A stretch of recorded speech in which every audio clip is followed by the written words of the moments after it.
started wearing it on stage just because I've got very ill-defined features, and I just wanted to make more.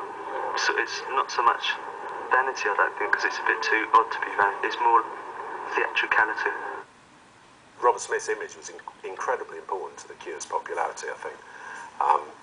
It was very clever because it was a very androgynous image, so you could copy it if you were a boy or a girl, which is quite unusual, you know, amongst rock stars generally. You know, you might get loads of blokes dressing up as you might get loads of girls dressing up as you, but you very rarely get both. But Robert Smith, if you went to one of his gigs, then you know, it was actually quite difficult to tell the boys and the girls apart because they'd all have a ridiculous, you know, giant black widow spider perched on their heads. They'd all be dressed in black. A lot of them would be wearing sort of dubious, smudged makeup, and it was brilliant if you were a Cure fan because you could instantly recognise other Cure fans. You know, if you were on your first day at college or, you know, at an indie disco, there was none of this, you know, sort of wondering, oh, I wonder if they like the same music as me, because if they were a Cure fan, you just knew because they looked like Robert Smith, so you could just walk up and say, into The Cure by any chance, and they'd always say yes.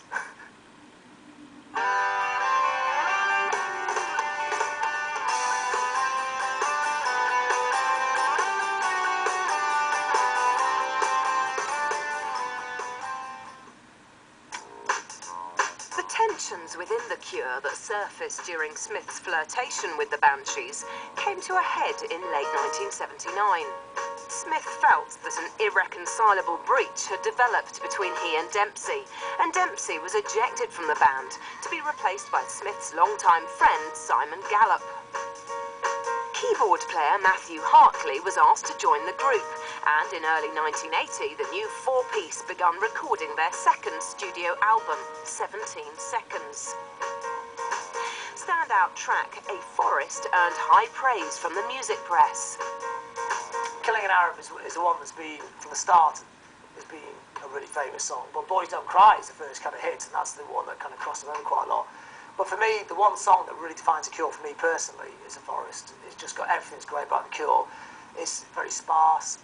It sounds a bit like the first album. It's got a kind of weird kind of sound to it. It's very poppy, melodic, but it also sounds like that quintessential kind of dark, moody Cure.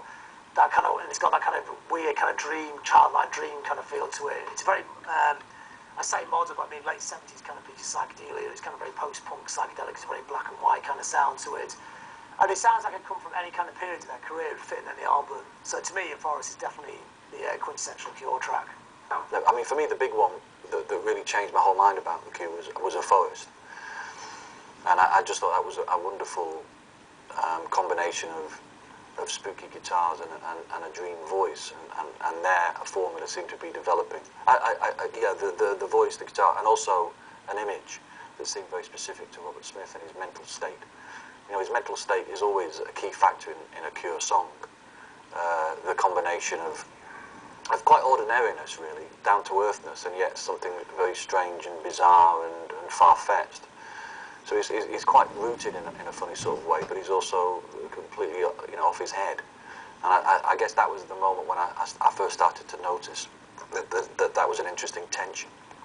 The Cure's first world tour followed the release of 17 Seconds, but was marred by further bust-ups which culminated in Hartley leaving the group.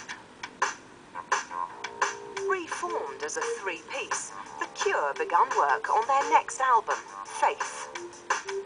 The Cure have been through various different incarnations, so I think when you look at the early stuff, they were by no means a sort of ordinary band, but they were much more ordinary than they became. So songs like, you know, Boys Don't Cry, which is an absolute classic, you know, Cure pop song, was this kind of wiry, minimalist punk thing. You know, if I got into them in 1979 and heard a song like that, I'm sure I'd have really liked it.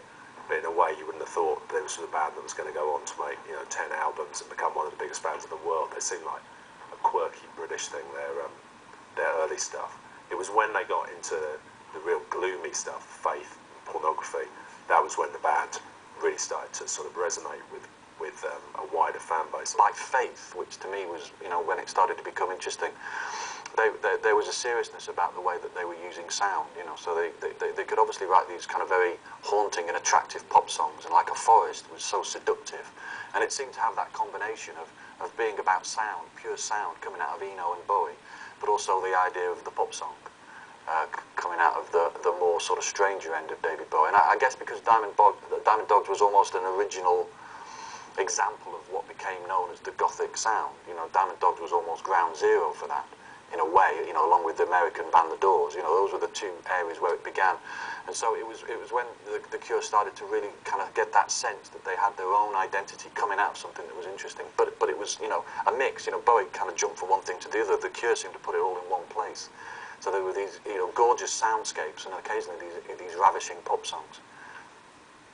In the winter of 1982, The Cure embarked on a UK tour supported by Steve Severin of Susie and the Banshees. When the tour wrapped up in December, the band retreated to the Windmill studio to rehearse some new material. It was during these brief sessions that new tensions began to flare up, with Gallup accusing Smith of wanting to leave The Cure to collaborate with Severin. A confused and distant Smith journeyed to London and stayed at Severin's house, where he wrote the bulk of the lyrics for Pornography. Robert was in this sort of this sort of limbo between not sure. He wasn't really sure whether he wanted The Cure to continue or whether he wanted to go solo. So it's sort of mid-82.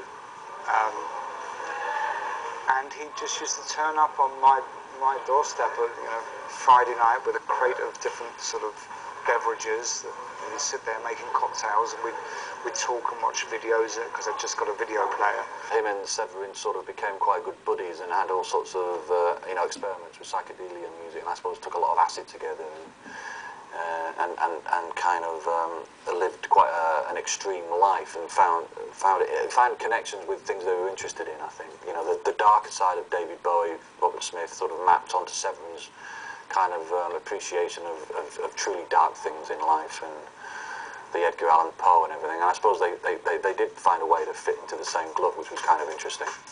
In early 1982, The Cure recruited producer Phil Thornley to begin recording Pornography at Rack Studios in London. The album was released in May 1982 to tepid reviews, and the ensuing tour was a disaster. A fistfight between Smith and Gallup ended the bassist's involvement with the band. Chris Parry tried to encourage Smith to take a new, more mainstream pop direction. Tolhurst moved on to keys, and the band began recording upbeat singles such as Let's Go to Bed and The Walk, with session musicians on bass and drums. Smith, however, remained distracted and began to move closer to Severin, collaborating on a joint project, The Glove, as well as recording and touring with the Banshees. We got a lot of negative vibes, as we should say, from Fiction, because they felt Robert was getting pulled in too many directions. I think I was seen as like, you know, this kind of elemental on his shoulder, whispering in his ear, telling him not to be The Cure, and which wasn't the case at all. It was just that, you know, and I was there at one meeting with him and Chris Parry, where he explained quite eloquently why he wanted to go and play with the Banshees for a second time, why he wanted to do the Glove album, just to get different experiences to add to The Cure. And